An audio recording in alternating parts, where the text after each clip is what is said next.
And it presents very clearly with also illustrations about how to abolish or how to abandon our the pleasure feeling.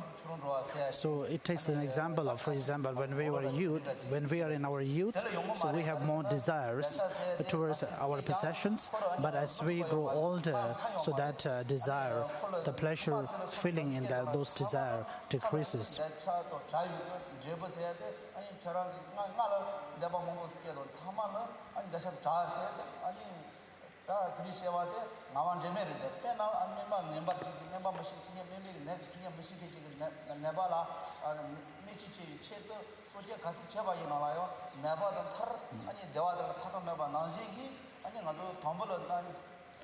And the next section, it tells us about if we are relying on a wrong teacher, and it is something like relying on a doctor who do not understand our illness. So if we listen to the prescriptions coming from such a doctor, then we won't be able to free from our suffering. Similarly, if we rely on unskillful master, then we will not be able to free ourselves from the suffering.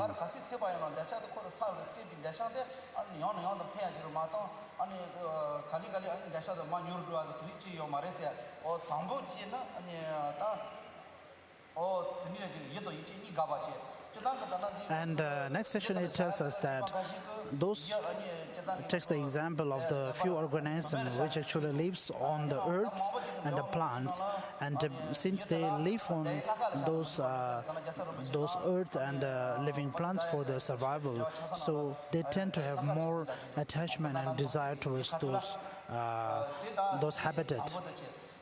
And similarly, the place where we dwell and the place where we live actually contributes to the type of the desire that arises within us. So this is briefly taken about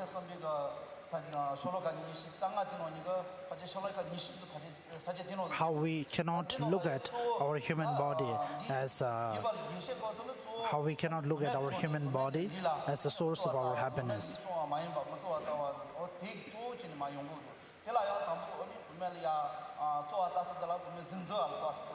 And next thing is about how to look at, for example, to take an example of a woman, and how we can just thinking about the qualities that are present in the women's body, how we can decrease our desire within us. So generally, the human body is by its own nature a source of all the sufferings, which is filled with the flesh and so on.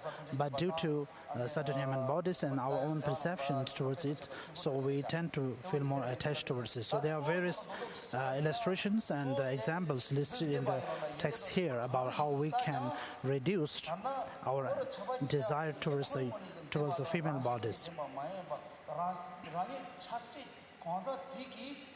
And the third section, it tells us about that the arising of the desire and the attachment within us is actually not due to the object which is in front of you, but rather it is the mental exaggerations and all the delusions and the ill motivations that are present within us that give rise to the various levels of the desires within us.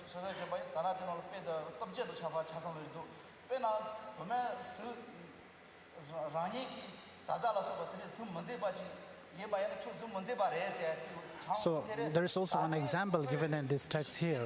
That if someone who looks very ugly, and to you, that person's body may look very ugly, and you may not have any attachments or desire towards it. But then to another person, he or she may look very attractive.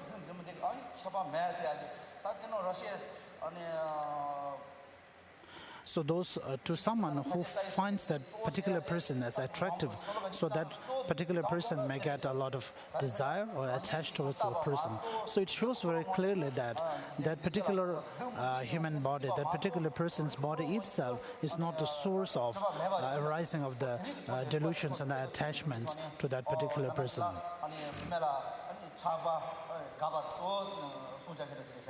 So in this section, it mainly tells us about how to reduce our attachment towards the females and the males.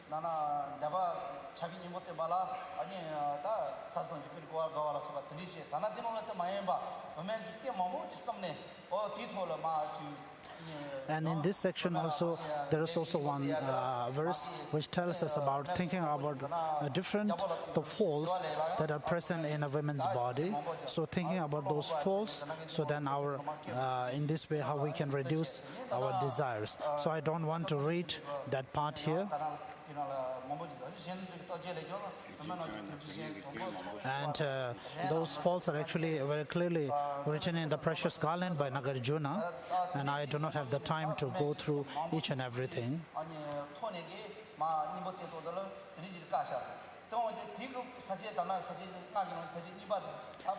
And with this, in my paper, which is actually of the 5 outlines, so till here is the second outline. So the next is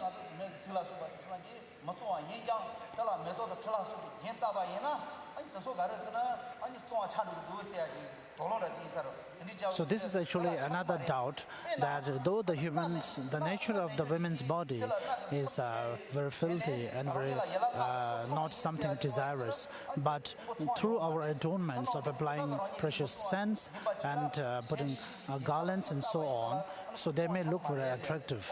So the next verse tells us that these are all the external adornments that we put on a woman's body, but it's not the real qualities of that woman. So therefore, we cannot consider that as the innate beauty or the innate nature of that woman.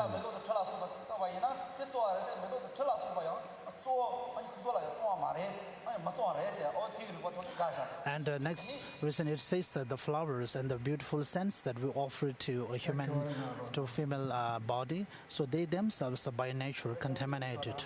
So the time is over here. I would like to ask for a question.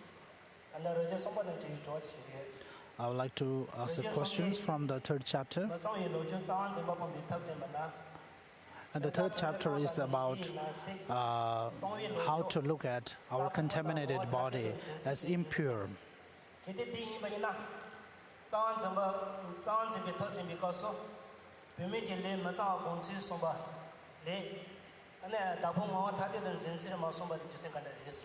So generally, when we put the counterpart of thinking of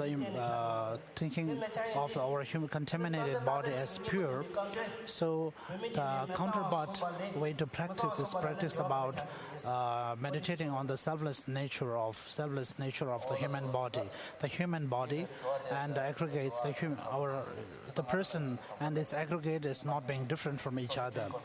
So if that is the case, then in this stage, when we are supposed to meditate on the countermeasures of looking at the human's body as contamination, it speaks about the impurities pertaining to a woman's body. So I found these two contradictory. So the response is that this is something that I find really difficult to explain.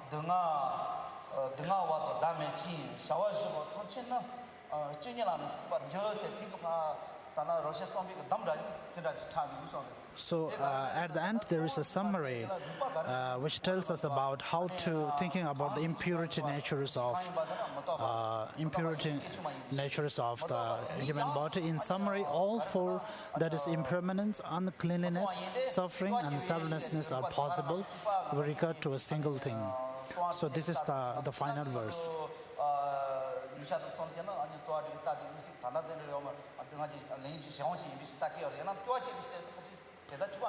So I think that the different different monastery schools have different ways to explain this. So generally, meditating on the absence of the self and the aggregates is not different from each other. That may be the direct counterpart to thinking of our human body as contaminated.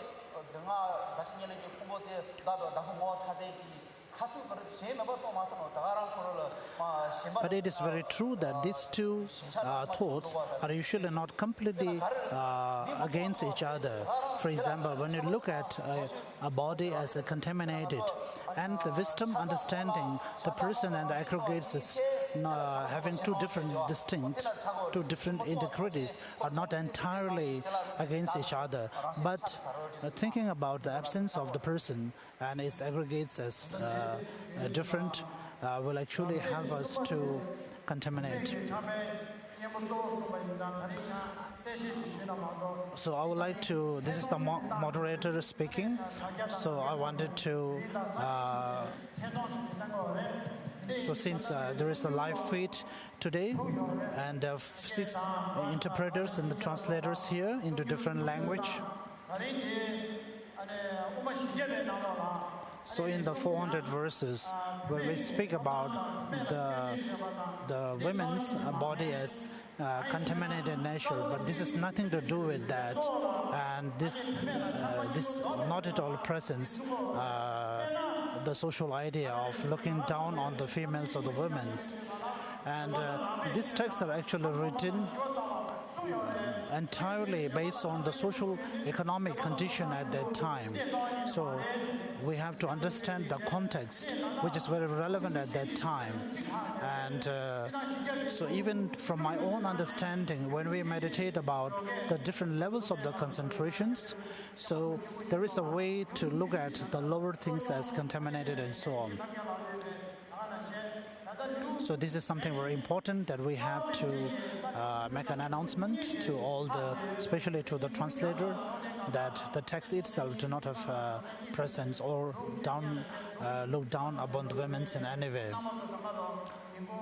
And I would like to say that there is also the session in the afternoon, and I would like to request all of you to also come and attend the afternoon session.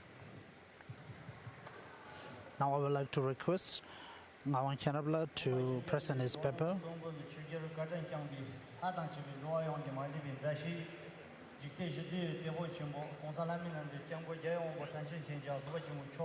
My humble prostration to His Holiness,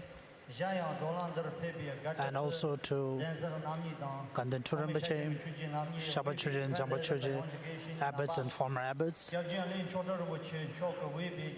Chodro Rinpoche, the Tulgus, Rinpoches, Geshes, scholars, and all the participants. My paper is on the 4th chapter, and this is about abolishing of the self-grasping pertaining to the 4th aspect of the truth of suffering. And I'm going to present my paper in the 3 outlines.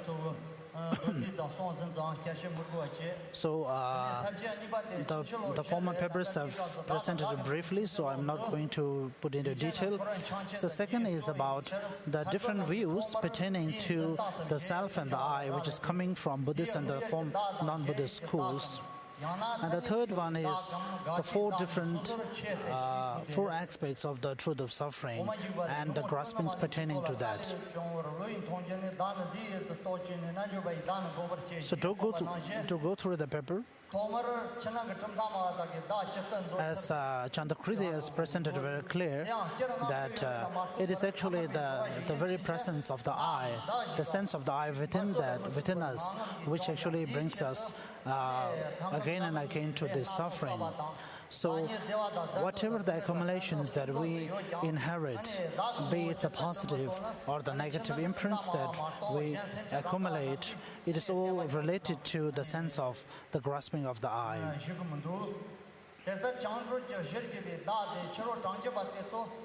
So in order to identify the self as being stated by the non-Buddhist schools, so the Samkhya schools and 6 other Indian schools have different ways to present, and especially coming from the Samkhya, Nyaya and Mimamsa and so on, which is accordingly to Tattva Samkara text by Kamalashila, so I am not going to go into detail. And some of these schools look at the self as the gross level of phenomena. Some look them as permanent, and some schools look at the self as the same entity with the physical body, and some look at the self as completely different entity from the body. So there are various presentations coming from these schools. So the self which actually comes from the previous life here, and the self which goes to next life. So this Nyaya traditions says that there is not any previous or the next subsequent life, so it's only this life. And when it comes to the Buddhist texts, especially coming from Chandrakritis and entering the middle way, he presents that without identifying the aggregates which are the constituents, there is no way that we can identify or understand the self. So therefore, when we look at the Buddhist schools, various Buddhist schools coming from the Vaibhashika and so on, so Vaibhashika, a section of Vaibhashika considers all the 5 aggregates or the combination of the aggregates as the self. So then the next is the Sutra school, and even the Sutra school there are 2 distinctions, one which follows the scriptural and the one which follows the reason, and they consider the self as the continuity of the mental consciousness, which is the 6th consciousness. Then there is the Chittamatharan school, which accepts Analya or the foundational mind, which is the 8th consciousness, and that is different from the first 2 schools. And when it comes to the Sautantrika Madhyamika school, the independent Madhyamika school, so Bhava Viveka actually says that since we need to have a presence of the I, which takes rebirth and so on, so therefore the self is none other than the mental consciousness, which is the 6th consciousness. So the ultimate identification of the self is coming from the Prasankika school, especially from Chandrakriti's text. So as the sutra presents that self or the person has to be designated upon the aggregates. So therefore, the aggregates by themselves or the combination of those aggregates cannot be the self. So therefore, self is merely not the aggregates.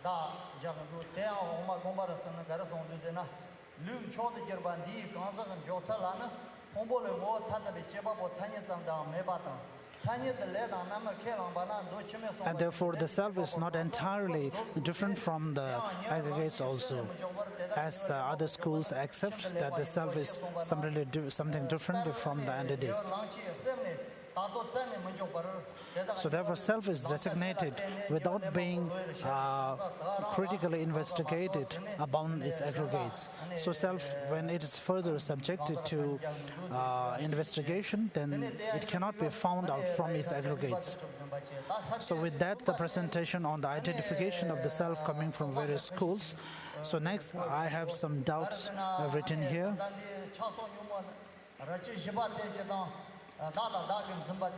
So the 4th chapter actually tells us about how the delusions arises through the grasping of the self and the selflessness. And it also says that in order to these graspings or the true existence to arise, there is a need of the the mental exaggeration that has to precede this kind of graspings. So then, how do we identify the mental exaggeration?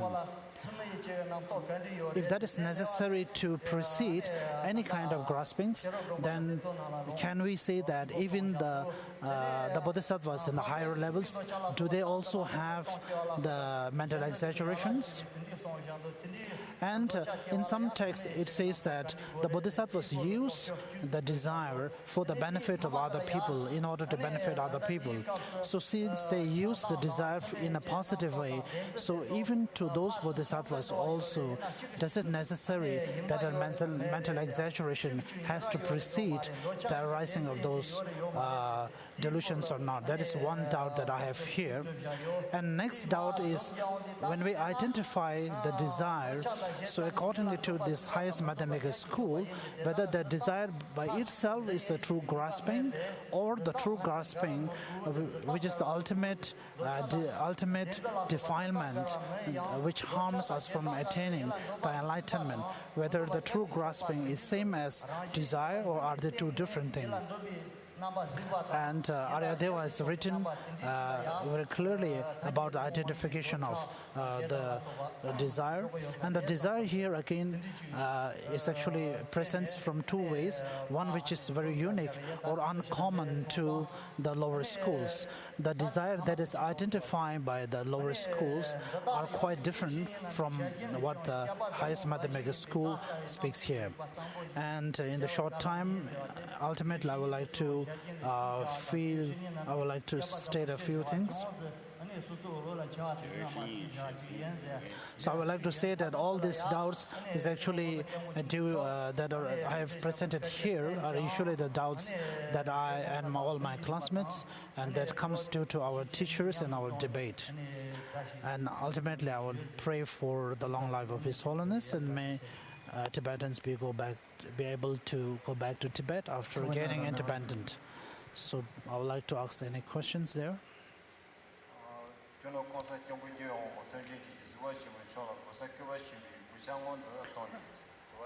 My humble respect to His Holiness. So in your paper, you have written about the conventional self, or the self that is to be abandoned, and also you have written about the very different levels of the self coming from the different schools. So I would like to request you to tell me about how the self is identified within the non-Buddhist schools. I'm not so sure about this, whether the non-Buddhist schools themselves have different way to explain, whether there is a difference in the subtlety when it comes to identifying the self. But I found that they are all same to accept that self is something completely different from the aggregates. And why they are not able to identify the aggregates of the self is because they consider the self as completely independent and singular. So therefore they are not able to identify the aggregates as the self.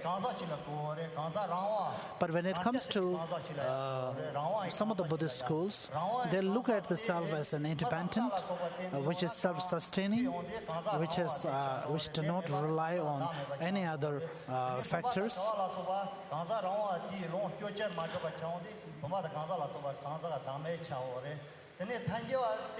But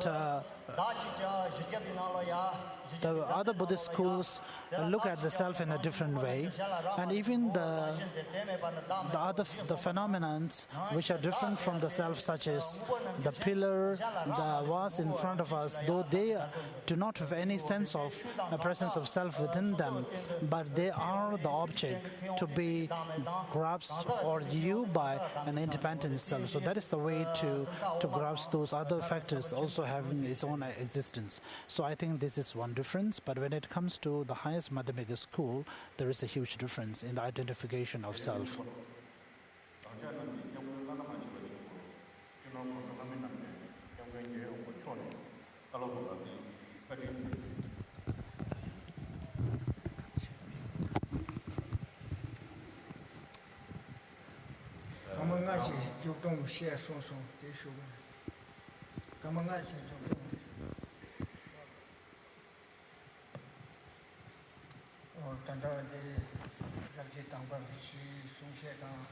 So Geshe Ishitabkyala, Venerable Geshe Ishitabkyala is summarizing this or giving a concluding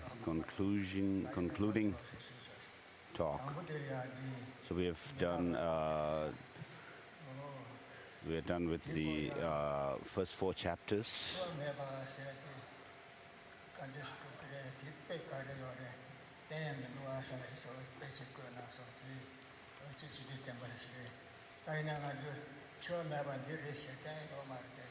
So though we cannot show what immortality is,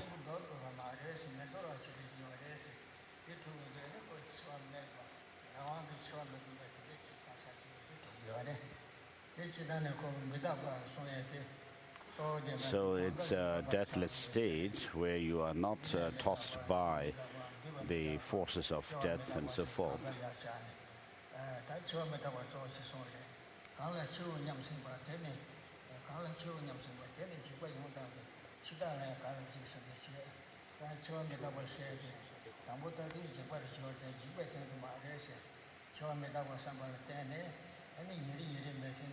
So though in the beginning when you reflect on the death and impermanence, it might cause you to have some fear, but if you are able to acquaint your mind with this meditation, then you will gradually become, you will not feel fear of death, and even reflect that now I have no regret, even if I were to die today.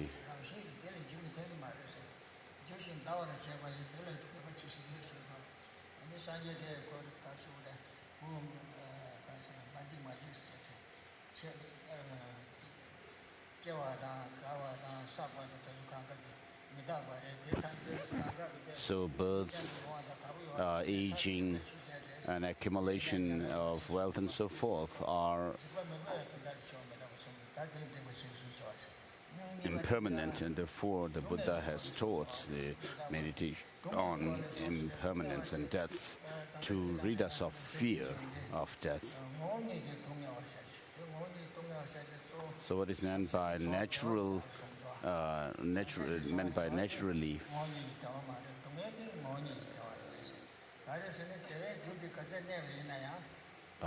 suffering. So those contaminated things are in the form of suffering, and they are not in the naturally in a pleasurable state.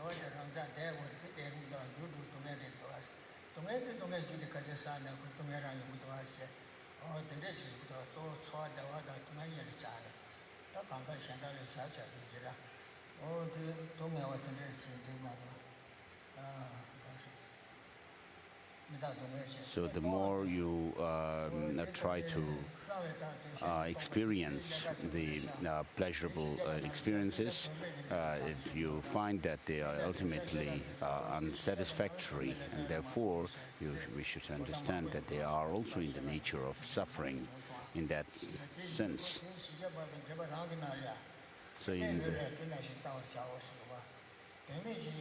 So in the case of the overcoming, meditation, overcoming the attachment to a woman's body, in the commentary of the 400 verses itself, it also says even this meditation also should be done in connection with men. And so it's not only confined to women that we should meditate on the uncleanliness of body and so forth, but also men's body. So with regard to the fourth chapter, which is rejection of the cleanness of the body, it also deals with the caste system. They're saying that those born in the higher caste are more cleaner, and those born in the lower caste are unclean, and so forth. And then also regarding the self, it is said that the self is also unclean.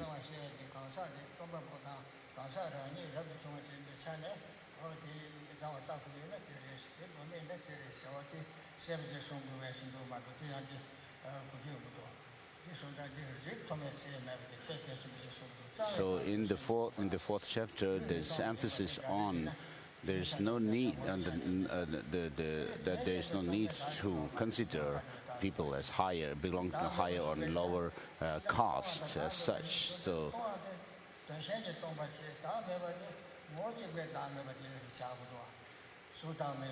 So when it comes to meditating on, reflecting on the empty nature, it is that of the meditating on the body and the aggregates as not being separate. So this also deals with the king's pride of being of high status and so forth. Of course, here the subtle selflessness is not taught, but it is taught. The subtle selflessness is taught in connection with the bodhisattva practices. So, because I didn't hear the presenter's voice and the questioner's voice clearly.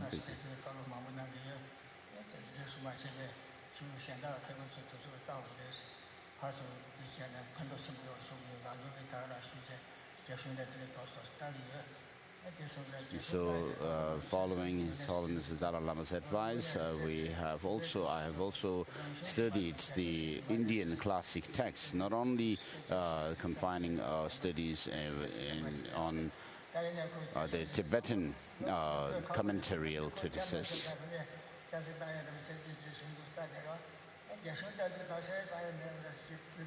So when you look at the Indian commentaries, it looks like we can't actually raise questions through logical questions as such. But when we read the textbooks that are used in the monasteries, we find lots of questions raised and then answers given and so forth. So I appreciate His Holiness's encouragement and advice to read the Indian treatises. So we need to, of course, study the Indian treatises, the root text and commentaries, as well as the Tibetan commentaries. And so I'm very happy and I appreciate everyone's effort in carrying out the advice of His Holiness to study the Indian texts as well. And please keep it up.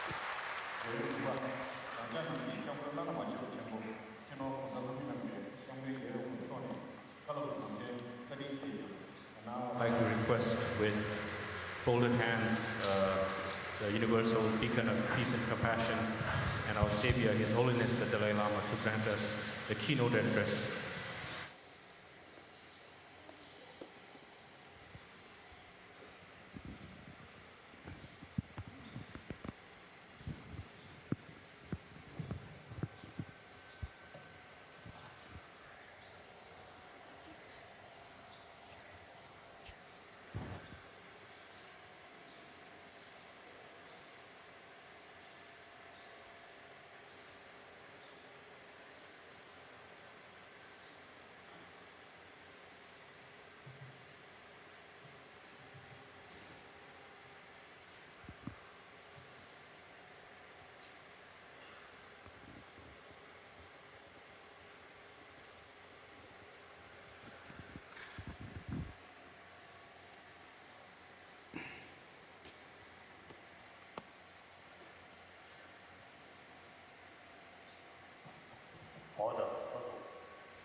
So here we have the debate or the conference on the 400 verses. So regarding Madhyamaka philosophy, the main source are the Prajaparamita Sutras. So these texts teach the explicit content is emptiness, and then the implicit ones are the progression along the path. So in other words, it deals with the ground reality of the two truths, and then for the path, progression along the path, and the 70 topics are taught there, as it is explicated in the ornament for clear realization. and then the combination of the path. So in other words, we should tread along the path based on the ground reality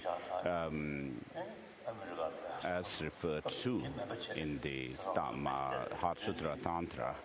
So the purpose of our study is not in the end to go to America after having completed your studies, but the purpose is to see how we can tread along the paths of accumulation and so forth that are referred to by this mantra of Heart Sutra. So this should be kept in mind. Even if we are not able to reach the omniscient state, but we should try to develop the genuine sense of wishing to or wanting to become an omniscient or reach omniscience.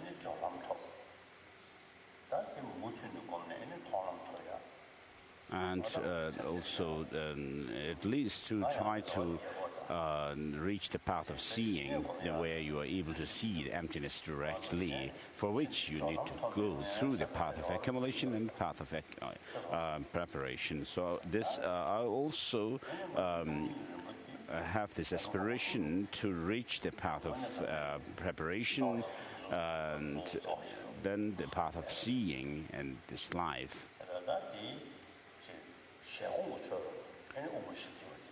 So, of course, Master Nagarjuna's Mula Madhyamaka Karika and others are very profound teachings on emptiness. And then the 400 verses and other texts by his disciples and followers are like supplements to Mula Madhyamaka Karika. And Master Bhaviveka and Buddha Palita are incredible scholars.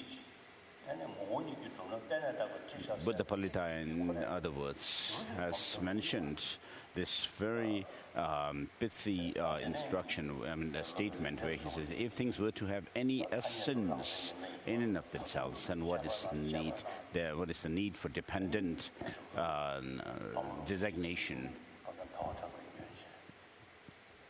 And then Master Chandrakirti also wrote his clear words, the meaning, explicating the meaning of Mula Madhyamaka Karika. He wrote Madhyamaka Avatara in its Bhashya, and then explicating as a word-for-word explanation, he wrote the clear words. So when you study these texts on Madhyamaka, then our long-acquainted misconception, that is self-grasping at some independent self, how this can be overcome could be understood well. And so the self-grasping attitude is made, it's shaken to its root, understanding that things do not exist the way they appear to us. As the seventh Dalai Lama says, at the crossroad of the six objects of perception, there is this hazy appearance, and so forth.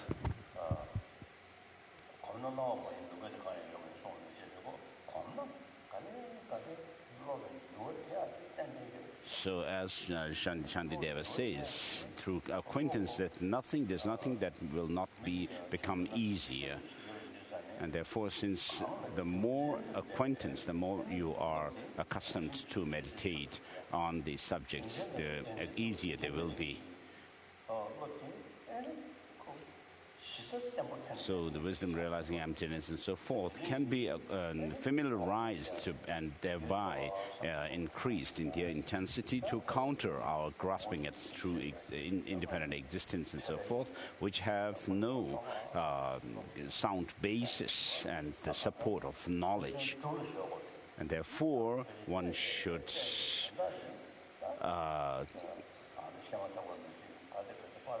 pursue, practice, having done your studies. As we used to say that, say the mantra of the Heart Sutra,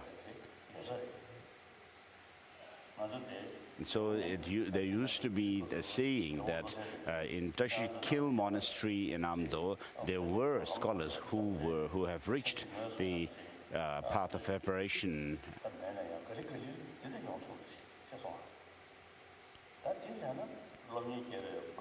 So even if here in this monastery you can't still identify or someone as having reached the path of preparation and so forth, at least you should be able to have some experience of emptiness, not merely by resorting to scriptural authority, but by using logic. So you should be able to reach a stage where you have strong conviction in this the view of emptiness, so that in the morning when you rise, when you get up, you will be able to meditate on this and see, what actually does exist apart from being designated. And therefore, on a daily basis, the most important practices that you should focus yourself on are bodhicitta and the view of emptiness. Regarding myself, I have worked hard on the meditation on bodhicitta and the view of emptiness. And so I can see there's some changes and transformation happen within oneself through these practices. And having done one's practice, one would be able to go through the paths of preparation, path of accumulation, and then reach the path of seeing and so forth. So the purpose of our study is to go on that path to enlightenment. So therefore, study, reflection and meditation without divorcing one from the others should be done. As Tsongkhapa himself says, first I have sought much learning, in the middle all the teachings dawned as spiritual instruction, and in the end I strove day and night. And then I dedicated all the merits for the flourishing of the Dharma, and so forth.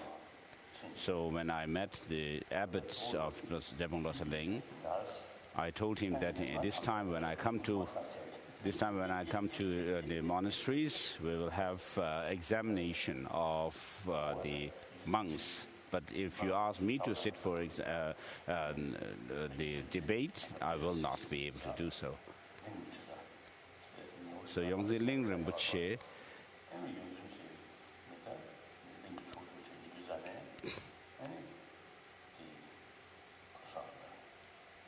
Loseling Rinpoche himself, because he had the title of Ling Rinpoche's reincarnation, Gombasar, who was a very good scholar, debated with Ling Rinpoche.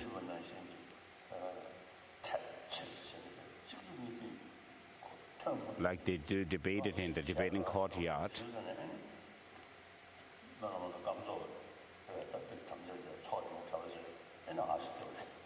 So when in the middle of his debate he couldn't continue.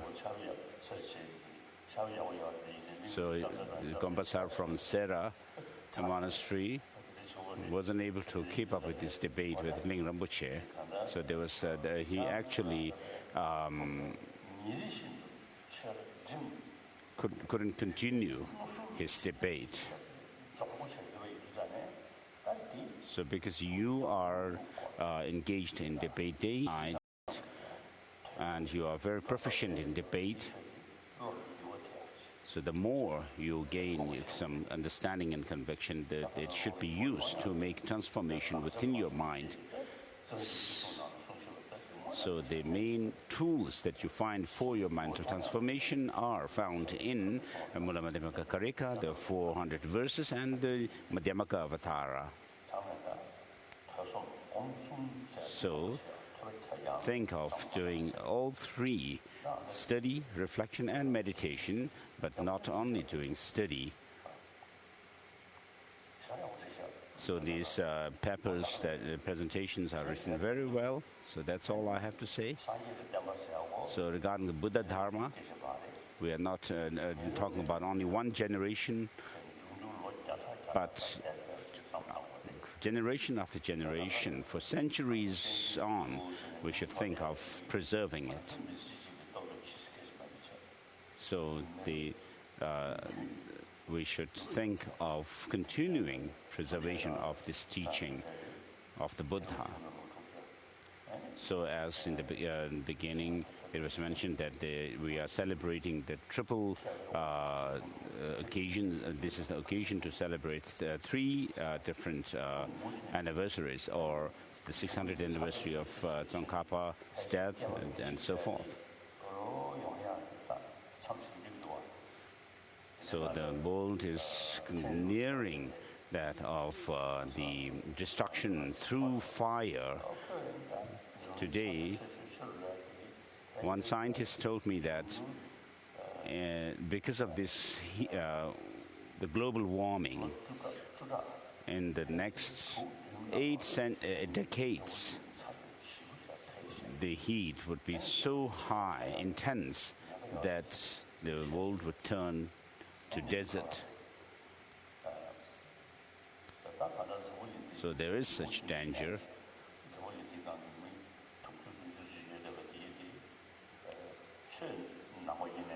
So whether this is 7 billion people on this earth would become Buddhist or not doesn't matter.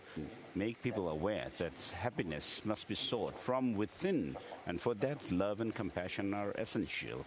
That's all. Thank you.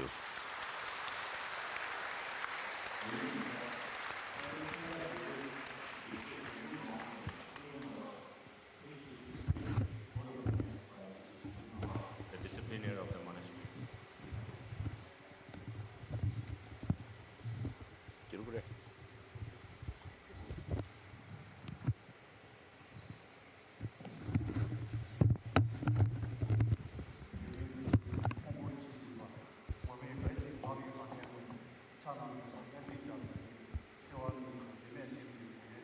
The verse of salutation to His Holiness, my humble respect to His Holiness, and Loseling Monastery has organized this wonderful conference on Aryadeva's 400 Stanzas treatise in commemoration of Tsongkhapa's 600th Parinirvana anniversary and His Holiness the 14th Dalai Lama's 60th Kishil Haram attainment anniversary. So on this great occasion, we have organized this conference on Aryadeva's 400 treatise. And to preside this conference, His Holiness the 14th Dalai Lama,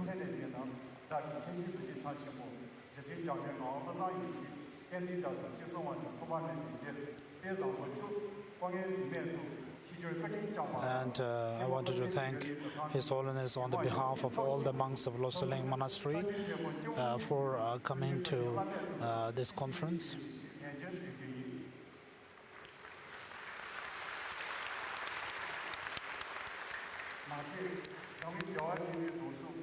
And also Kandenturam Buche and Shabachuja and Jambachuja, the abbots and the former abbots from different monasteries, Tulgus, Keshes, scholars, monks and general public. I wanted to thank you all for coming here.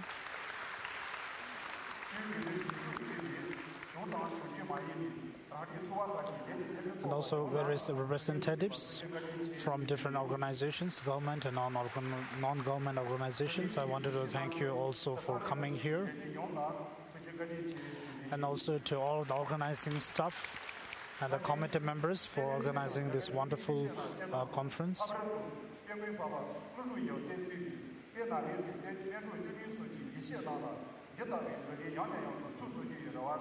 And I hope and pray that we will be able to hold more such discussions and conference on the great works of the Nalinta Masters in the coming days. Thank you.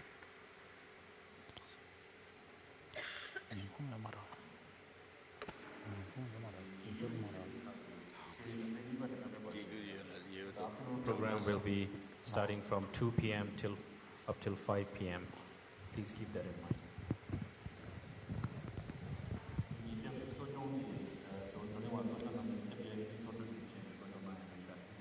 Chotu Rinpoche will be acting as the moderator of the afternoon conference. Thank you.